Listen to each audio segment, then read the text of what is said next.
ایک تو سب سے بڑا کام کریں گے کہ عام لوگوں کے لیے گھر بند اپنی چھت ہوگی، لیکن اس سے بڑا یہ ساری انڈسٹری اٹھ جائے گی کنسٹرکشن کے ساتھ. 30 ابھی جو میں نے دیکھے ہیں ڈفرینٹ ٹائلز ہیں، نلکے، جتنے بھی دروازے، یہ ساری جو انڈسٹریز ہیں وہ سب چلنی شروع ہو جاتی ہیں جب کنسٹرکشن اٹھتی ہے.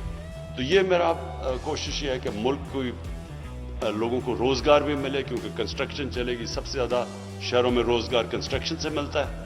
پھر ویلتھ کریشن ہو، کیونکہ اس سے ساری اکانومی چلنی شروع ہو جاتی ہے. ملک میں انشاءاللہ جو ہماری ٹیکس کلیکشن کی آپ نے بات کی، جب اکانومی چلے گی تو ٹیکس زیادہ اکٹھا ہوگا. وہ اور بات ہے کہ FBR کے اندر بھی ہم ریفارمز کرنے کی اب کوشش کر رہے ہیں، آٹومیشن لے کے آ رہے ہیں تاکہ FBR کے اندر بھی ریفارمز ہو. لیکن ویلتھ کریشن سے ہم پیسہ اکٹھا کریں گے، اپنی ریونیو اکٹھا کریں گے، جو کہ پھر جس کے اوپر ملک چلتا ہے. اور جو اس کا دوسرا فیز ہے کنسٹرکشن انڈسٹری، اس کے لیے جس طرح جنرل حیدر نے بتایا، ہم نے بڑے انسینٹیوائز کیا. اور میں نے جب کنسٹرکشن انڈسٹریز کی میٹنگز لی تو مجھے اس چیز کا احساس ہوا کہ ہمارا جو سسٹم ہے، وہ جو ایک وقت پہ سسٹم بنتا ہے سہولت پیدا کرنے کے لیے انڈسٹری کی، جو لوگوں کے لیے سہولت پیدا کرنے کے لیے سسٹم بنتا ہے، وہی سسٹم جب ڈی جنریٹ کرتا ہے، جب وہ خراب ہوتا ہے تو وہی رکاوٹ بن جاتا ہے. تو ابھی میں جب لوگوں سے بھی بات کر رہا تھا تو مجھے اندازہ یہ تھا کہ ہم نے اس چیز کا ہمیں احساس نہیں ہوا کہ یہ جو کنسٹرکشن ہے، اس سے تو اکانومی اٹھتی کنسٹرکشن پہ. لیکن جب اب میں یہ میٹنگز لی تو میں نے ریئلائز کیا کہ ہر جگہ رکاوٹ کنسٹرکشن انڈسٹری کے لیے تھی. تو اس لیے ہر ہفتے میٹنگ کر کے آہستہ آہستہ یہ رکاوٹیں دور کی، جس کی وجہ سے ماشاءاللہ آج ہمارا کنسٹرکشن سیکٹر تیزی سے اوپر جا رہا ہے. لیکن میں نے یہ بھی سوچا کہ یہ ہر جگہ یہی پرابلم ہے. اب ہم ساری چیزیں تقریباً امپورٹ کرتے ہیں پاکستان میں، بڑی کم چیزیں بناتے ہیں، لیکن کبھی کسی نے اس کے اوپر توجہ نہیں دی کہ ہم کیوں امپورٹ کرتے ہیں. 22 کروڑ ہے پاکستان کی آبادی.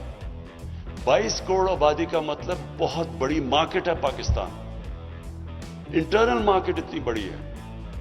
تو جب 22 کروڑ کی آپ کی آبادی ہو تو کیا وجہ کہ ہم اکانومیز آف اسکیل نہیں کر سکے؟ ہم کیوں نہیں چیزیں پاکستان کے اندر بنا سکے؟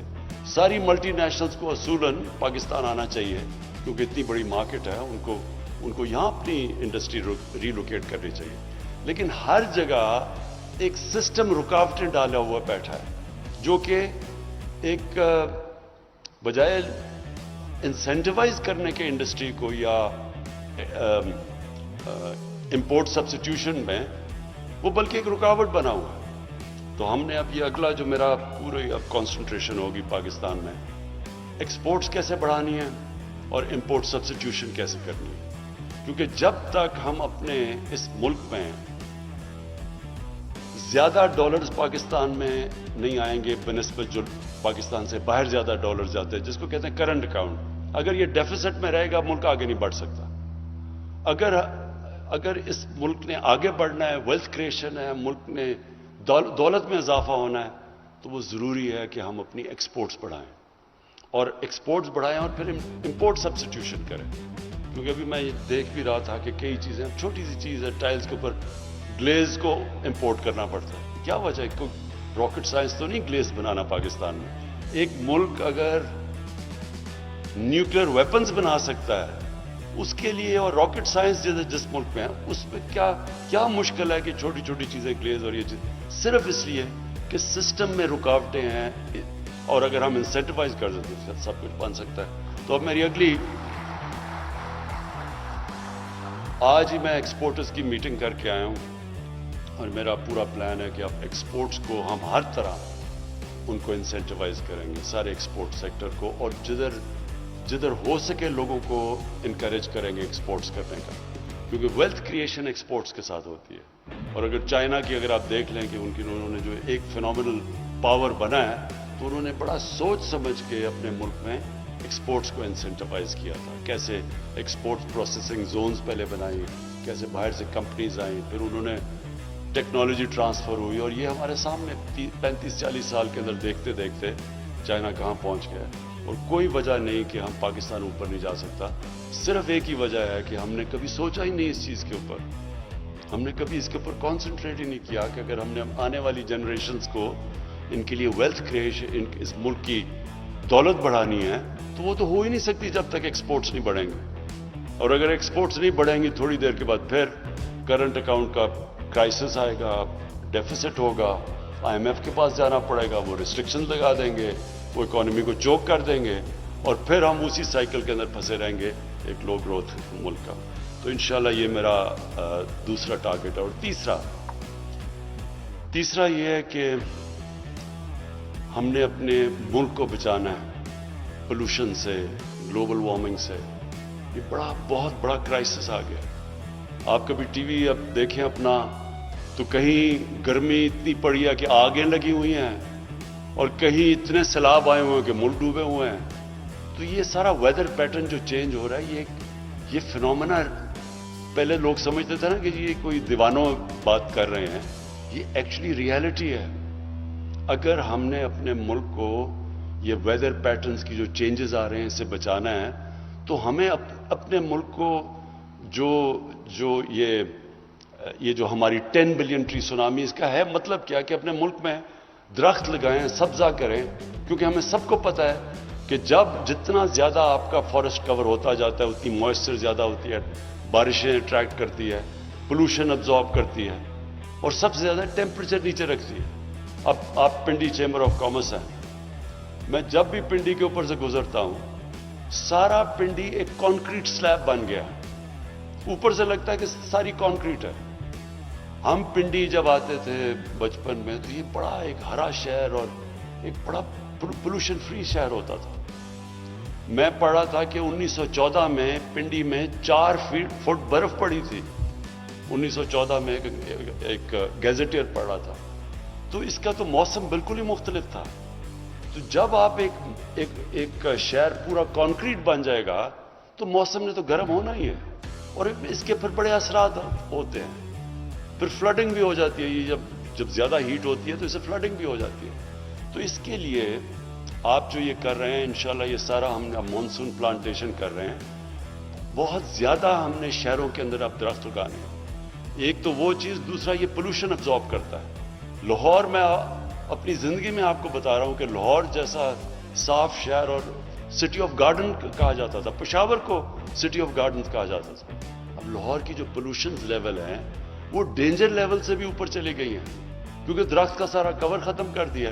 کسی نے نہیں سوچا گرین ایریاز کا، سارے گرین ایریاز آخر میں ختم ہو گئے. اور جو شہر ہیں، شہر پھیلتے جا رہے ہیں. آپ کو حیرت ہوگی یہ اسلام آباد کی کہ ہماری جو انوائرمنٹل منسٹری ہے اس نے بتایا کہ 1960 سے جب اسلام آباد شروع ہوا 2010 تک جتنا اسلام آباد تھا 2010 اور 2020 میں اتنا ہی بڑا اسلام آباد بن گیا. تو جس تیزی سے یہ پھیل رہے ہیں، بڑھ رہے ہیں، میں نے ساری جگہ کہا ہوا ہے کہ ہر شہر کا ماسٹر پلان بنے گا.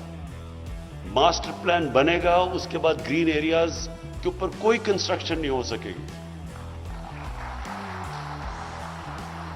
اور شہروں کے اندر بھی جو گرین ایریاز ہیں ان کو بچانا ہے.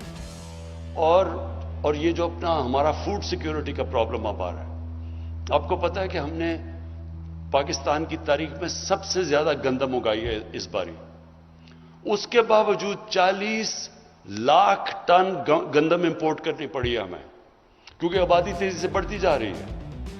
اور اگر ہم نے اپنے گرین ایریاز نہ بچائے اور یہ کم ہوتے گئے تو آخر میں بہت بڑا پرابلم ہوگا فوڈ سیکیورٹی کا.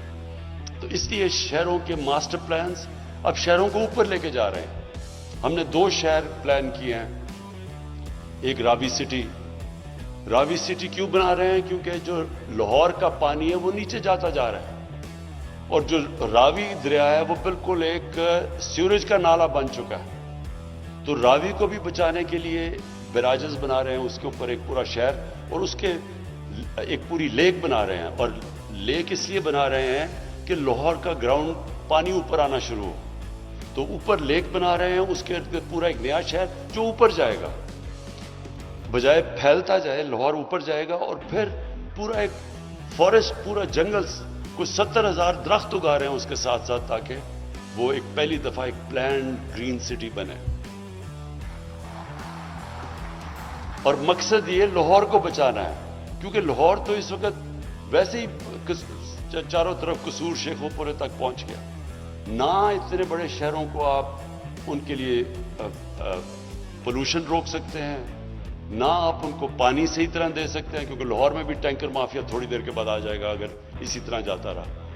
اور نہ ہی وہاں گندگی آپ اٹھا سکتے ہیں, نہ پروسیس کر سکتے ہیں, نہ جو سیوریج ہے اس کو ٹریٹ کر سکتے ہیں. تو یہ سارا یہ پلان شہر تباہ ہو رہے ہیں ہمارے. تو اس کے لیے ماسٹر پلان بنا رہے ہیں سارے شہروں میں, اور اس کے بعد سارے گرین ایریاز بچا رہے ہیں, شہروں کو اوپر لے کے جا رہے ہیں. شہروں کے اندر جو ابھی بچ گئے ہیں گرین ایریاز ان کو بچا رہے ہیں, اور پھر جو قبضے ہوئے ہیں شہروں کے اندر سرکاری زمینوں پہ طاقتور لوگوں نے قبضے کیے ہوئے ہیں, ان قبضہ گروپس کے پیچھے جا رہے ہیں اور یہ قبضے ختم کر رہے ہیں, اور ان ساروں کو گرین ایریاز کے اندر کنورٹ کر رہے ہیں تاکہ ہمارے آنے والی نسلوں کے لیے ہم ایک بہتر پاکستان چھوڑ کے جائیں. تو میں آخر میں پنڈی چیمبر آف کامرس کو پھر سے خراج تحسین پیش کرتا ہوں اس ایکسپوز کا. اچھا آپ نے مجھے آئیڈیا دی ہے یہ کنونشن سینٹر کا. انشاءاللہ آپ کو خوشخبری سناؤں گا تھوڑی دیر کے بعد. شکریہ. I hope you liked the video. Thanks for watching.